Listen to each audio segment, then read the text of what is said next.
Okay, time for a video of the Suzuki. What a neat little bike, medium bike. I got it from my cousin, Pat, who his wife was having a baby and he needed to get rid of it, and it was in kind of tatty condition, but not bad. It just needed a lot of cleaning, really, and then a few other things. So I've kind of made a list of all of the things that I went through. You can see it. The pipes are not pristine by any means, but there was only one hole in it, and on the bottom of one that was easily fixed in a hidden position with some JB weld and some aluminum. So I've polished the sight cases and actually ended up having to disassemble and polish the gauge faces, because the gauge faces, you can see they're still yellow on these model Suzukis. They used a plastic on it that was really not very UV resistant. I've got a new set of gauges that's from a 77 model that they switched and went to a kind of a different gauge, and actually it has a brown backing, which I'm in the process of making a black decal for, and but it's got a glass face on it, so hopefully they'll fit and should be fine.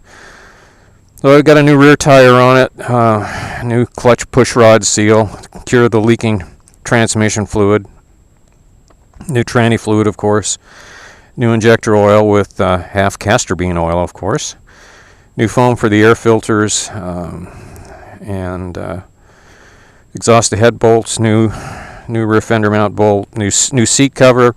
Actually, this is not a Suzuki pattern cover, and I've got another one that I'm going to put on, which I like a lot better. New handlebars and mirrors. He had some Clubman bars on it before, which were awful for me. A new battery, touched up some small nicks, painted the ram air covers. These things here were pretty cool. I actually found some craft paint we have a craft store here called Michael's, and it was called Orange Twinkle. And so it's a latex paint, but it matched exactly. Clean and polish. Still has some issues with the starter, which was typical of these bikes. The starter clutch on them was very weak and went out after a while. I've got a new clutch that has a starter clutch attached to the back, and the other thing I've got to do is I've got to put a new clutch in it, because once it warms up, it's really difficult to find neutral. I think the plates are swelling. So I've got, the weird thing is they don't sell the clutch plates and the springs here. I had to send to I had to send to Jolly Old to get them, and I forget, I got them from a place called New Break, I think, in I don't remember where in England it was. The crazy thing is they got here 2 days later. I couldn't have gotten that quick a service from any place in the US. It was pretty amazing. So I've got those, and those are going to go in. So I'll start it up here and take off. I'm going to go down Highland Valley. I'm filming this with a video camera called a Drift, and it's got a speaker that I've got inside the helmet, so it's got a remote speaker on it, rather than using the one in the camera has a built-in, and it's mounted on top of you can probably see it. You can see yourself, yes.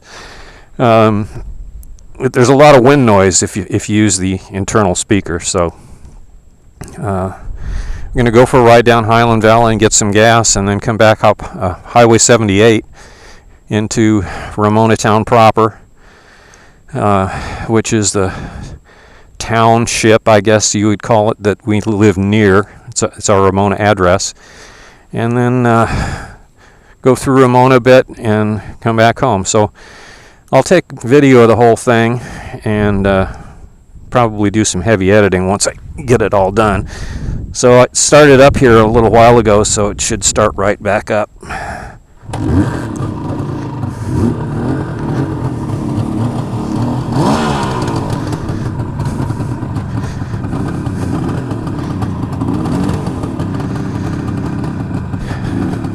too bad there's nuts. Don't have smell-o-vision. That stuff smells so good. Oops, clutch. Speaking of the devil, let's try that one more time.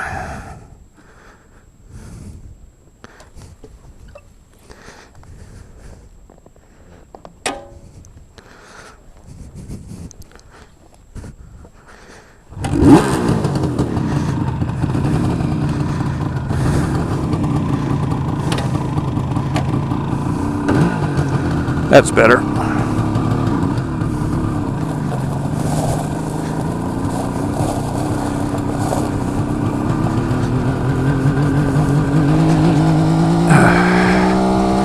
Leg cramp.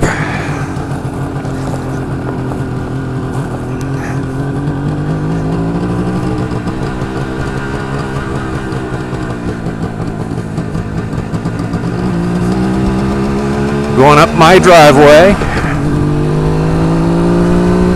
And second gear even has a digital gear indicator. How useful. Actually, it's not too bad. It is fairly useful. Especially when I'm trying to get it into neutral after it gets warm. We're down into first. That's a good thing.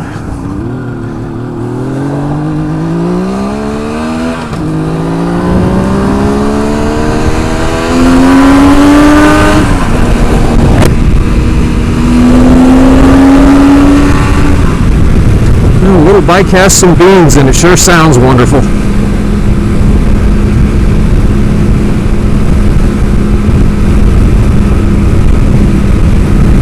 We're on the flat part of Highland Valley now, and in a second it's going to dip down into some oak groves and into the real twisties. That's just so much fun to ride.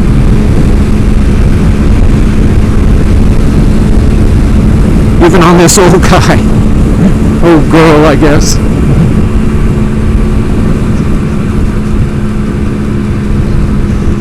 Just got to remember there's no engine compression. Whoa, come on, brakes.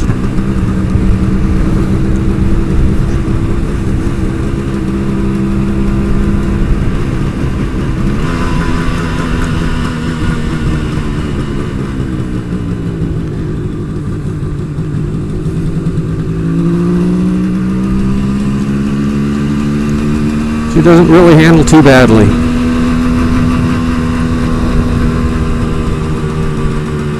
My buddy Scott Brown told me that it was inevitable that I'd scrape the pipes, but I think I'm old enough now to to not go that far over, especially on an older motorcycle like this.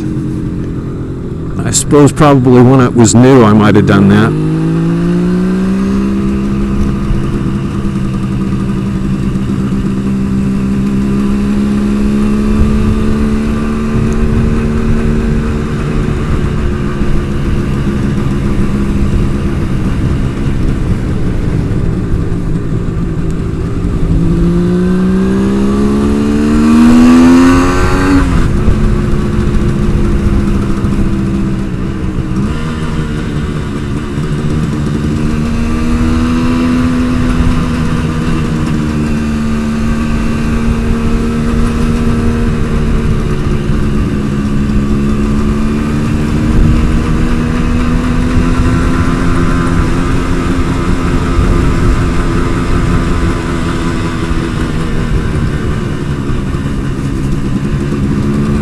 Some of the other things that just came to mind that needed to be done on this were the tops of on top of the carbs is a rod that basically connects all three carb slides, and for each carburetor it's adjustable up and down. And at the very top there's these, or not the very top, but where the rod enters the carburetor, there's these bellows that basically just keep crud out of the inside of the carbs. And just about every one of these that you see, those bellows are just flat melted.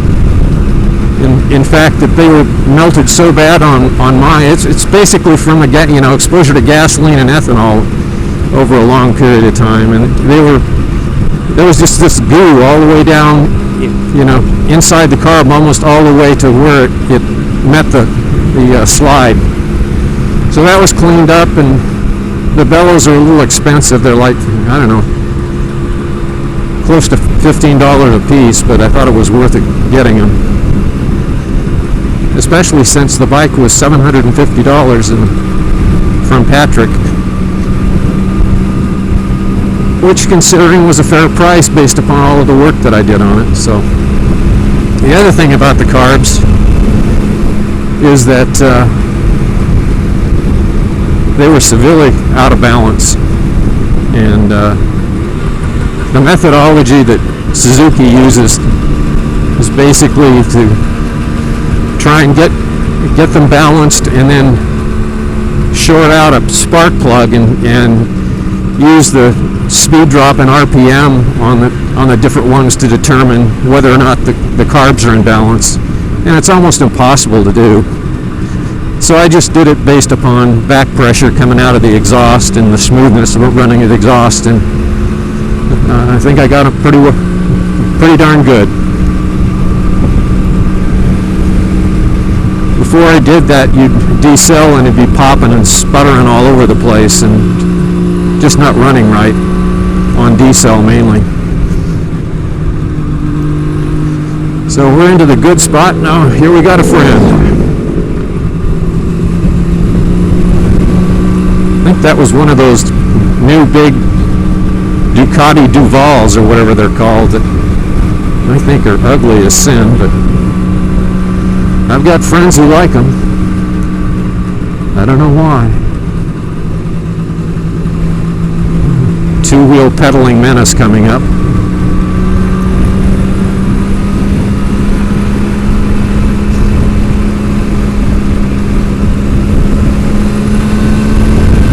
I say two-wheel pedaling menace because on the weekends here on Highland Valley, these guys ride up and down it like there's nobody else on the road.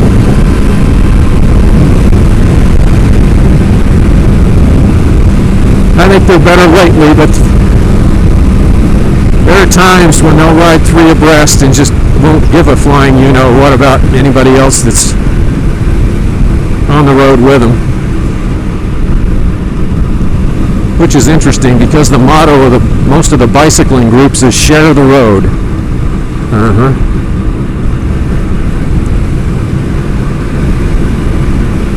Beautiful road.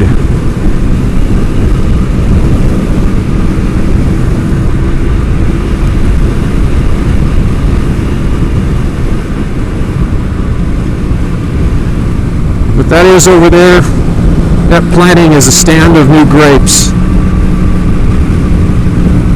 This Ramona area is a declared viticultural area, and they produce some pretty darn good wines.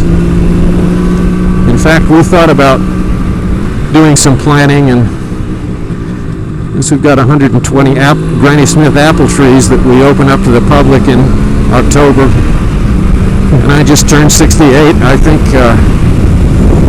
we'll pass. I'd rather ride and ranch.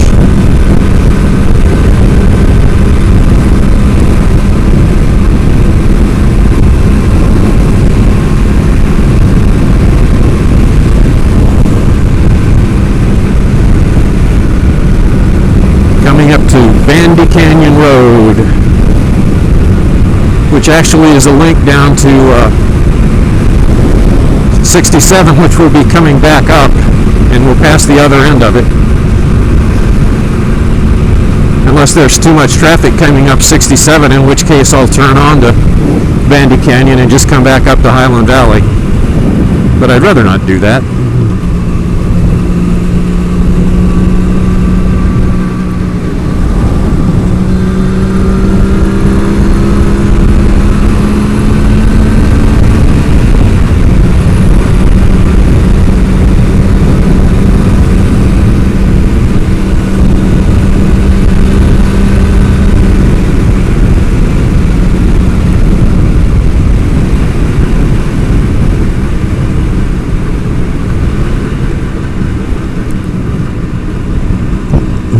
Excuse me. This is this real twisty part. There's some semis that get stuck at that corner. Usually happens about once or twice a year. Haven't seen it in over a year this time though. The last one that got stuck, there was 2 of them in a row, just about 2 or 3 weeks apart, and then it's kind of died down.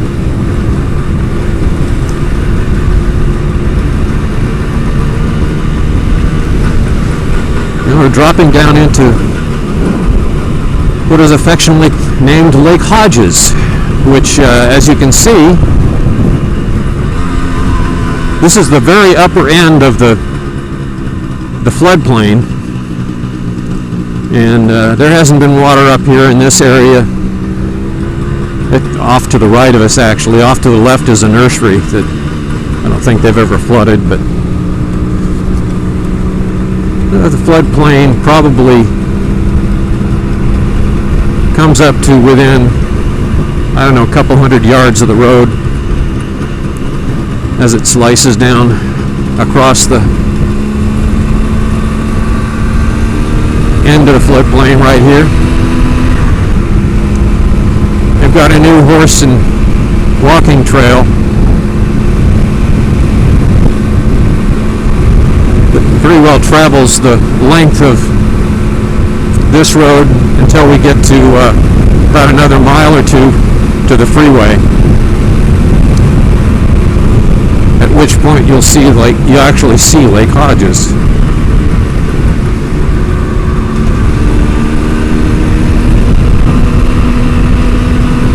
Then we'll jump on the freeway and jump off at the next exit and stop at the gas station and put some Go Juice in.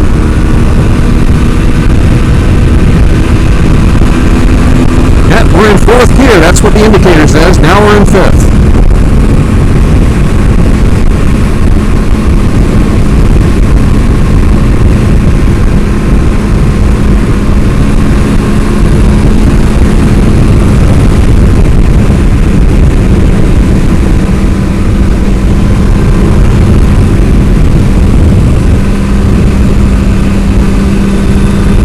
The back end on this thing stays pretty well planted. It's not bad at all. Hi, Sheriff. Luckily, it's the highway patrol that enforces speed along this road. And they're up here every once in a while. So, speed limit's like 45 along here. It's easily traveled at 55. If I see a black and white, I'll drop it down to 50. No problem.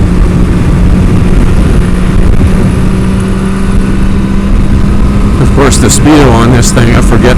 I think I calibrated it. I think 55 is really almost, it's about 50, I guess. So if I'm doing an indicated 50, it's a safe 45 should be.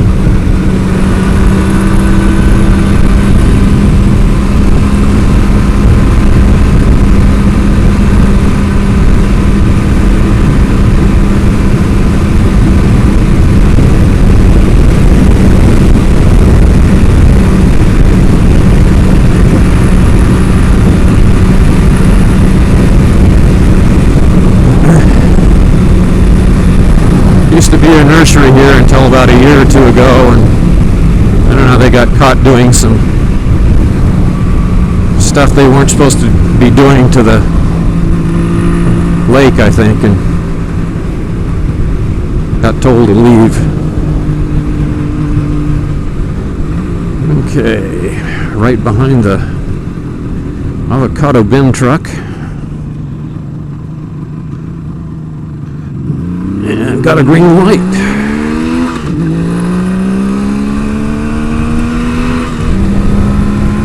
And here's the bridge over the lake.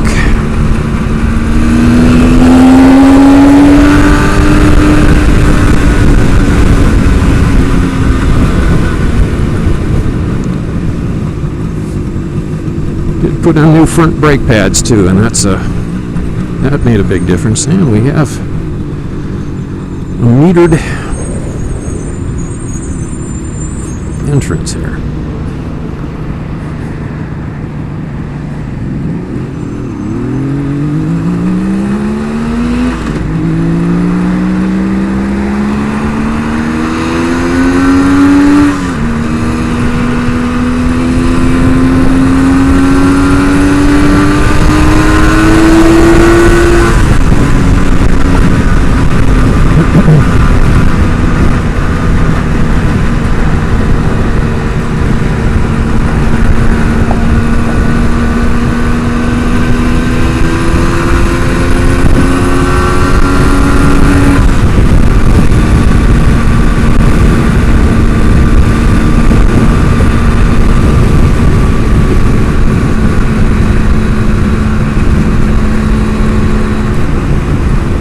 Okay, we'll head for the Chevron station.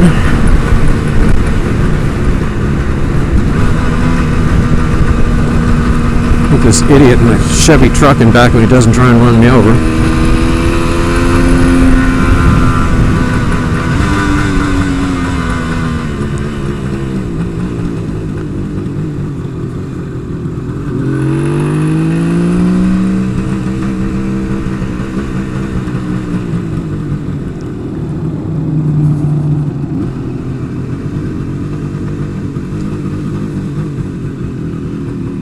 Okay.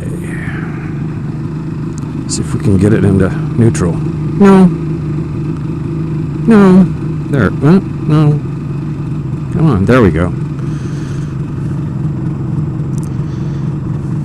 Probably by the time I get into Ramona, I won't be able to do that. We'll turn off the video here.